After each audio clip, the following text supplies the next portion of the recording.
But if you buy action, you know, we established that Diogo Coelho is the shortest stack at the table. Ace Queen under the gun, and he's opening. Makes it 30K. Pocket tens for Roland Peaks, and I'm guessing, Griff, we're going to see all the chips going to the flop. Yeah, you know, this raise off the 13 blinds. There are going to be some raise folds in this spot, so it's not just absolute monsters under the gun here. Game's evolved a lot. It's going to be some just blocker opens, and also hands like Ace Queen that are prepared to get it in for that amount. So this will be played as a 3-bet to get the rest in. You didn't take a shower after, maybe. My smell is, you smell it? No, I took it, actually. Tell you what, you're not jumping for joy here with Ace Queen. The French. We'll give them to you. Whereabouts in France? Whereabouts in Malta, Malta. I live in Malta. But your intention kind of needs to be to get in this short stack. You're running out of chips here. There is the all-in from Coelho. There is the call from Peaks. And we have a coin flip. We have a classic race on the very first hand.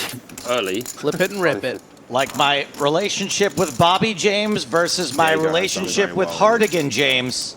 He had like one of these two things has a slight mathematical advantage. Mountain, and he took a video and he was like, What do I do with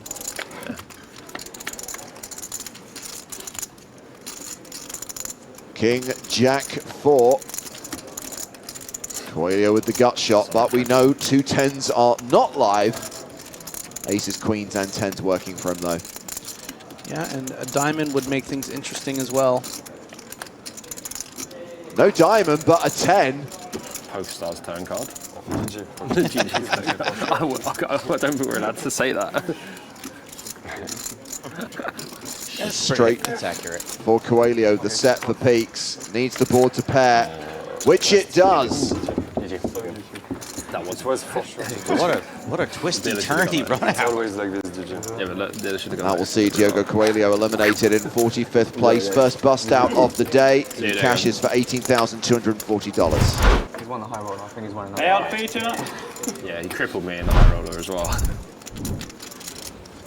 And James this morning, he was like, your girlfriend's going, right? And I was like, no. And he goes, be careful, okay?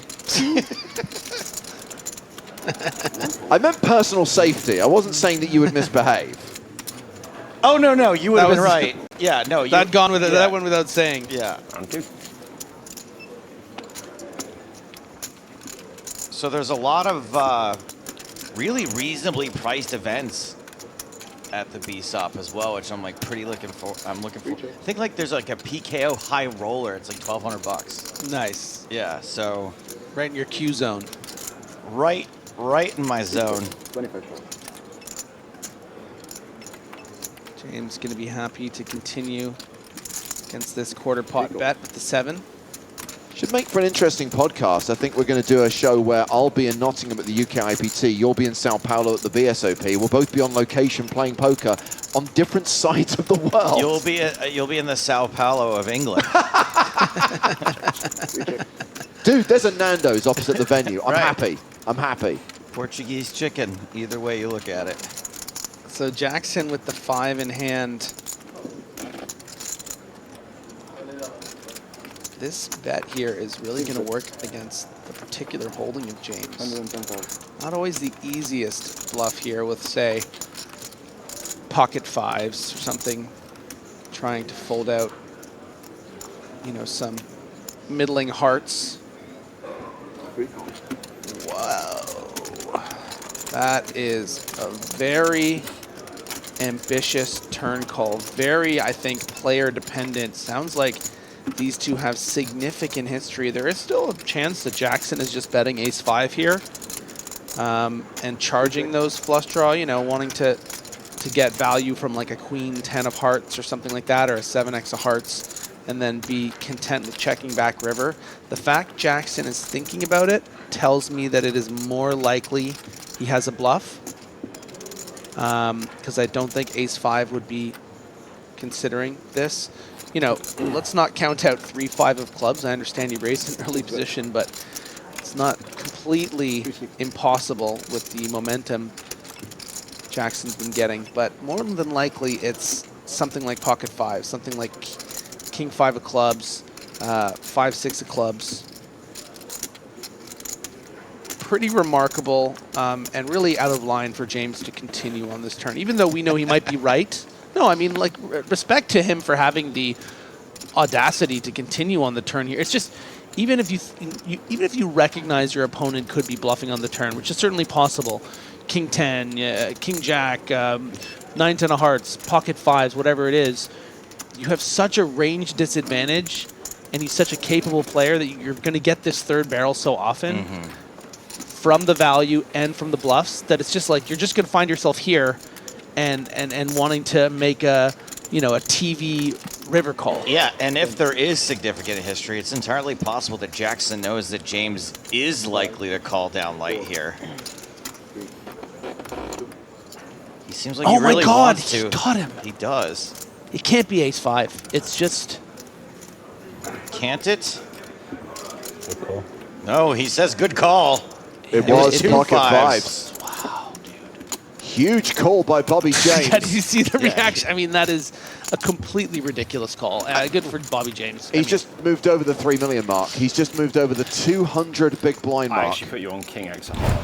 Do I'm not. never King X. Oh, you don't have to explain it to him. I don't think he probably doesn't need that. This is why we play differently. Yeah, don't need the speech. Just stack the chips. That is...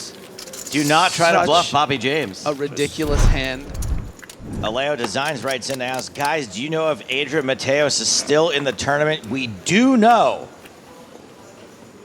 if he's still in the tournament. Thank you for your question. 7, 8.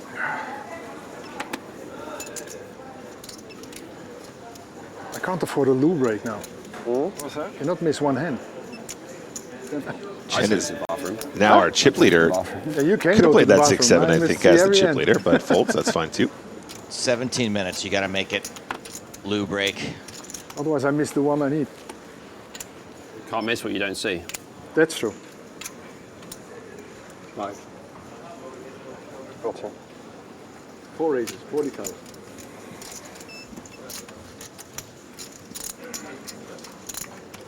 Anton Wigg gets a walk with kings and then upgrades to pocket aces.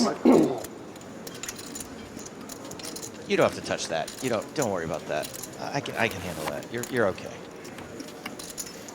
30,000 just calls in the small blind.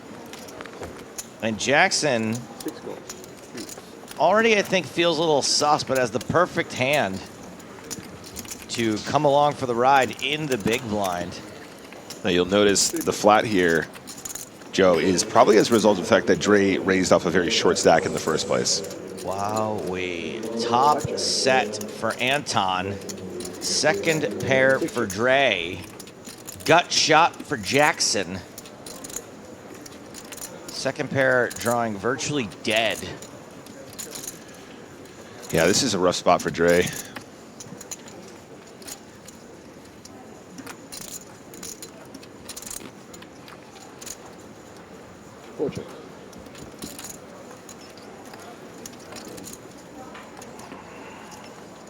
Jack of the turn, is that the gut shot? No, it's just a pair of jacks. Yeah, now everyone's got a piece. Top set for Wig. Jackson, third pair. Dre, second pair. Keeping it cool. Wig continues the trap. 6 checks. I mean, he was just talking about pain. This is some poetic justice here, getting the walk with kings and now just laying the trap with the set of aces. Is the worst hand with the least equity. Not the worst hand, but the hand with the least equity. Gonna put chips in here. No, checks around. Very good. River. Quads for Wig. Trips. What am I talking about? Just quads. Jackson, quote unquote, improves, as does Dre. And what a trap again. Finding 3 checks. It's gonna work. 6 bets. I mean, it's gonna work for a very small amount of money, but hey, 40,000 is 40,000. And Dre's gonna make the call. Okay, so it's 80,000 now. You say a small amount of money, there's still action. There's still a raise and potentially a call. At this point, Wig must be aware of the fact that one of these players has aces and kings, aces up, as it were, Joe. I know you like that one. Aces and aces. I like that one. Aces and aces is better than aces and kings, yeah. But what's the size now? 25. 5 raises, 325,000. Wow.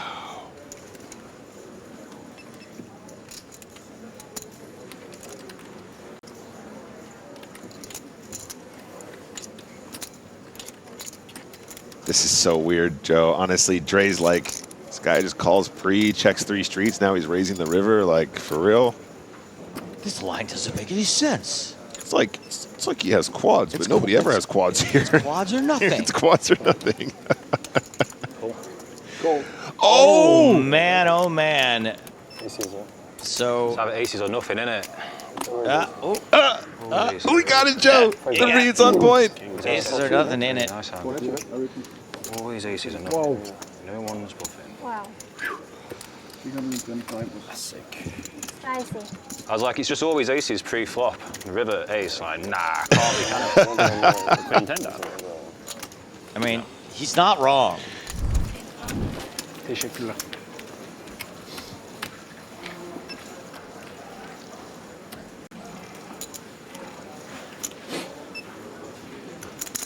Royce.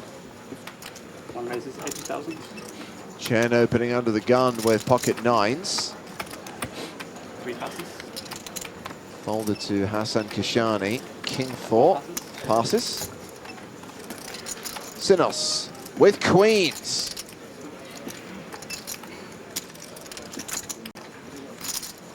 Oh fuck. 5 raises 240,000.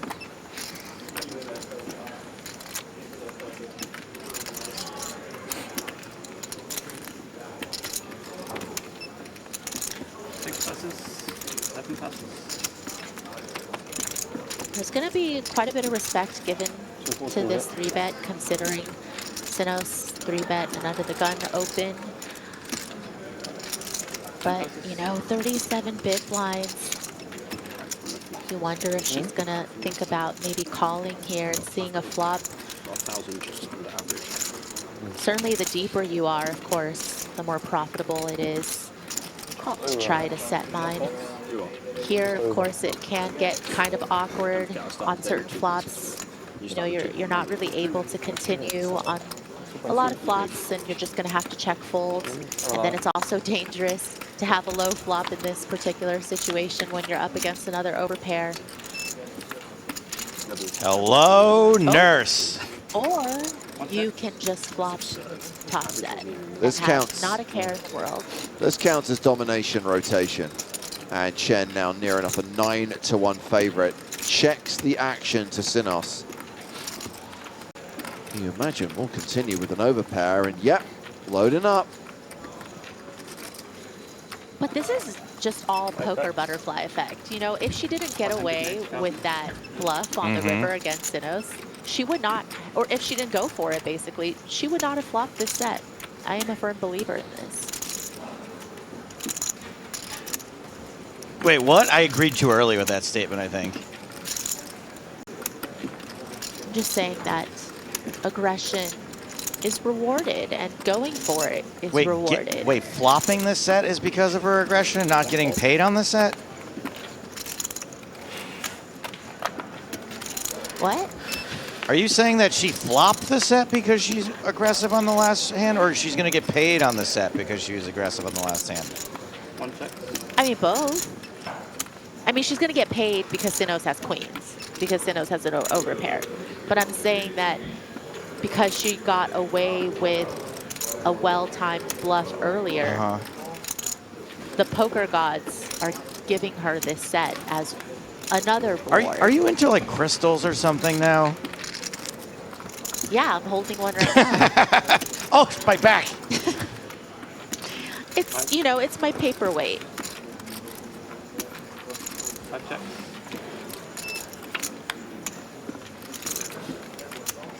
All right, Maria, I'll sign up for your Amway account.